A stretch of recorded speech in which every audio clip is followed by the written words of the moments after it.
ইলশে গুঁড়ি ইলশে গুঁড়ি ইলিশ মাছের ডিম। ছোটবেলায় পড়া কবিতা আজ হঠাৎ স্মৃতিপটে দৃশ্যমান হয়েছে। আজ বাড়িতে ইলিশের আগমন। ভাবলাম ইলিশ পাতুরি ট্রাই করি কুমড়ো পাতা দিয়ে।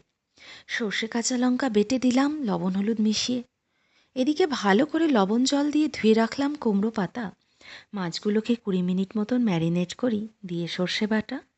তারপর কুমড়ো পাতায় মাছ রেখে কাঁচা লঙ্কা ও অল্প সর্ষের তেল দিলাম।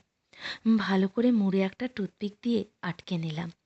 এবারে একটি ফ্রাই প্যানে অল্প সর্ষের তেল ছড়িয়ে কুমড়ো পাতায় মুড়ে রাখা মাছগুলো দিলাম একে একে। আঁচ একদম নিভু নিভু করে দিলাম, একটু ঢাকা। কিছুক্ষণ পরে পরে নাড়িয়ে চাড়িয়ে কড়ি উল্টো পাল্টা। 20 মিনিটেই পাতুরি তৈরি। এবার খাবার পালা। ইলশে গুঁড়ি বৃষ্টির সাথে সাজিয়ে নিলাম থালা। বরবাবাজি খেতে বসে আমোদিত উল্লাসিত। পাতুরি খেয়ে খাইয়ে আমিও হলাম পরিতৃপ্ত। আজ তাহলে আসি।